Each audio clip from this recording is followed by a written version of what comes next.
First question. Have you ever gotten into a fight? Yes.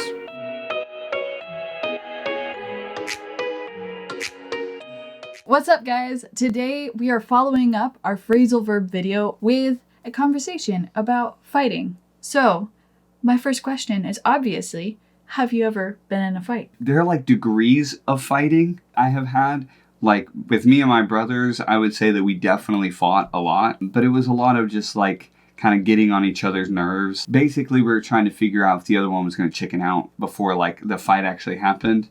Because if we did, and our mom saw us fighting, she was just like instantly just fed up with it. Sometimes she would get us in trouble, but other times she'd just let us fight it out and be like, hey, if you guys are going to do that, then like you're going to come in, you're going to be all bloody and stuff. And she didn't really care sometimes. Did you actually get to bloody? Yeah, it wasn't like punching and stuff, but it was like rolling on the floor, like rolling on the grass and scraping each other's like knees and elbows on like rocks and stuff like that. Normally, it would just be two of us. So the other one would be kind of in the background trying to like break it up and pull us apart or tattling on us. It got bad there for a little bit. I don't know if it was puberty or what, but yeah, my brothers and I fought a lot. We fought a lot too. My brothers and I, we would fight, but it was kind of the same thing. We were in martial arts, all three of us, at some point. So for us, like we did actually punch and kick because that's what we learned. But at the same time, we also knew how to pull it and control it because we didn't actually legitimately want to hurt one another. It was very much like a who's bigger in a way, but not like physically because pretty soon my brothers like grew taller than me pretty quick. But it's just kind of like who's the boss, who's going to get their way, who's following the rules correctly, who's going to tell the other one what to do or whatever. And it was just dumb. 90% of it really just shouldn't have happened. Yeah, it happened a lot. I think it happened more between my brothers than it did between them and me. Do you remember a specific instance of like maybe it getting out of hand? No, not really a specific instance. Like there's several instances, but it's like broken pieces of different things that happened in complete accident, starting something or like getting into it by looking down on one another. That one happened a lot. It's like that wouldn't have happened if you did this like I do. Or them barging into your room. Or them barging into my room. They knew I did not like that. I was the only girl, so I had my own space. They loved going in there. It was like their favorite thing to go in there and like do something to my bed that I would find later. And I did not like that idea because I didn't know what they were doing. Like when they were younger, they used to put like boogers on my bed. That's gross. It was very gross. Or like they'd spray like this obnoxiously strong cologne stuff. One of them one time took deodorant and put it on my pillow so you couldn't see it, but you lay your head in it. It's like, oh, that's gross. Things like that. Just doing little brother stuff. But it used to make me so angry because I was like, don't you dare barge into my room when I am like doing my homework or while I'm just hanging out by myself away from you. Like if I'm in here with my door closed, it's because I'm trying to get away from you. Basically what you're saying is that in your mind, they were asking for it. All the time. They were asking for it all the time. But I didn't always get at them physically because they got bigger than me pretty quick. It's still a joke in my family that I was flexible enough that I could still kick them in the head. So even though they got significantly taller than me, I could still kick them in the head. That was always the joke. But I did not want to use that because if they turned into it, I could really hurt their nose or something like that. I did not like doing that. It was far more asking for it in like other trouble. So I would find other ways. I didn't really want to compete physically very much with them. I could, but after a while, like martial arts became like a fun thing to do because it's like a way to learn how to have self-discipline and control yourself and use it as a fitness thing, but not actually using it to hurt somebody else. That wasn't what we were taught to do. So that's not the way that I wanted to use it. I remember one time where it got out of hand. It was between one of my friends and his brothers. They were all wrestling, and I decided that it would be fun to wrestle. So we're out there.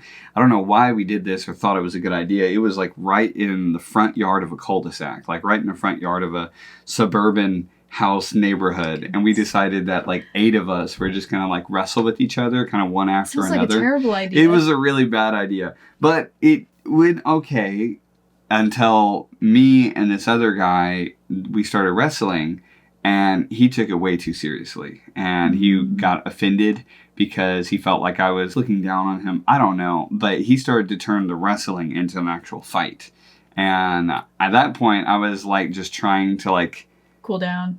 Make him calm down. But he was just coming at me. So I had to get him just to back off. But I didn't know how to do that. And so all I knew what to do is like pin him and just like hopefully that'll Yeah, calm that them would down. stop it. Yeah, no, it totally didn't. Like the things is like, calm down, don't worry about it. You know, it's not a big deal. And it became even more of a big deal. Nobody was pulling them back, like pulling us apart. Like there were like 6 other people there. But they were all your age. Yeah, they were similar All age. little boys your age. So they were like, no, we're just going to let them fight it out. It's like, okay. So my question now. Oh. So if our kids acted the way you guys did, what would be your response? I'm going to be honest. I'd split them up. Really? Yeah. You wouldn't let them have that, like, you know, experience? No, I wouldn't let them have at it. I would be like, no. But part of it is because our son is so ready to do that. He's so ready to get into a fight and wrestle and stuff like that. And our daughter is not. But if I it mean, was like, too... the boy to boy and girl to girl. Like, would you be, like, if they had friends or cousins doing that, would you let them just fight it out, or... It would be hard. It would be hard for me to do that. Just because I want them to be able to do that in a healthy way, like martial arts. A way that they could still do that, practice that, and even enjoy it. Because I think it is kind of fun, but to do it when they have a little bit more self-control. Yeah. It's just hard, though, because just like in all of those instances, mom wasn't always around. Yeah. Things are going to happen once they get a little bit older where they're going to be able to get away with things because we won't always be around. I know that they're going to have those experiences eventually. I just hope that it doesn't go wrong while they're in the midst of it. And I hope they don't lose their cool and just do too much, or that someone else doesn't lose their cool, like that kid that you were talking about. As a parent, right? All the parents out there, you probably feel very similar. You want them to learn. You know that they have those strong feelings and emotions, but you want them to be able to calm down and handle it well, but not handle it brutally. So from a martial arts perspective, what is probably one of the greatest ways to actually avoid a fight? Because obviously telling a person to calm down isn't going to work. What we were taught very much is obviously don't get yourself in those situations. Like, don't put yourself in an area where that's happening. If you're showing up to like a brawling match or you're showing up the wrong place at the wrong time, just being there, you're asking for it. But if you are just walking into a store in a parking lot after work, what do? And they talk about, especially for women, like we'd have to like walk with confidence, walk like you know how to handle yourself, and that will take care of a huge percentage of attacks. Hands down.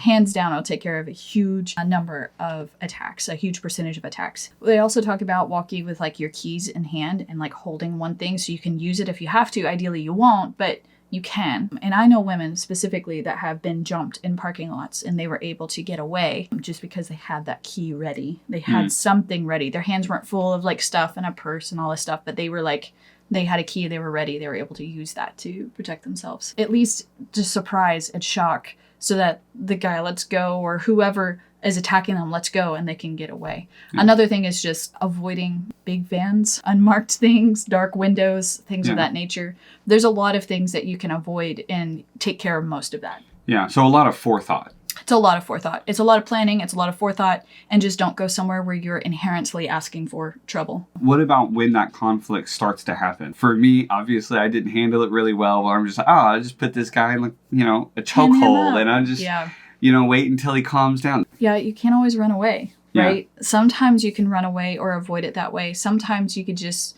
have your hands up. But the main thing is like keeping anything that if you got hit, it would knock you out. You want to make sure that you have guarded. And that's a lot of keeping your hands up, honestly. If somebody pins you, it depends on how they attack you. But ideally that you're able to use words to diffuse it. And if you can't, then you need to call for help. And one of the easiest ways to do that is just say fire. Like, scream, fire, because nobody wants to go to a fight. They want to get away from a fight. But if you spell fire, for some reason, everybody wants to go look at a fire. You need witnesses. You need people to come quick. You say fire, and that will break up a fight because they'll be afraid when people start coming up. Now, that isn't always the case either. There are many cases where, unfortunately, it goes the wrong way. And when that happens, like, you've got very few choices, but it really depends on how they attack you. Yeah. And that's where you need the actual martial arts skill to get out. Yeah. I think another part of that then is having kind of backup on your side. Even if it's just pedestrians who are onlookers who can help with just keeping whatever situation diffused.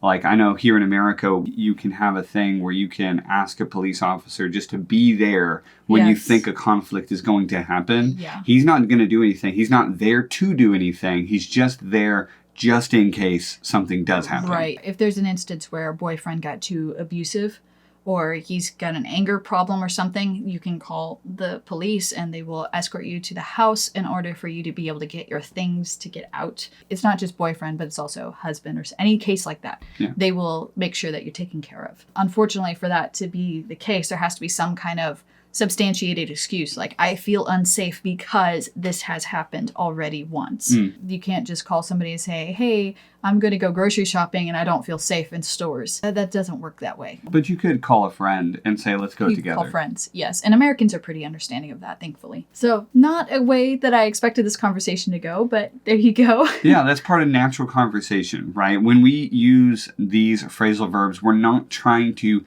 shove all of them in every single sentence. It's using natural English, letting these phrasals kind of pan out or work out as they go. Right. And that also changes the course of the conversation a little bit. Right. So this week has been all about fighting, like actual fighting. But if you want to get into some phrasals about apologizing and how to apologize in lighter situations, but also in heavy situations, go ahead and check out this video up here when we talk about all kinds of phrasals, and that one also comes with a conversation. All right, guys, thank you so much for watching this video and being so faithful here on this channel. We love to see you guys around, and we will catch you on the next one. Bye.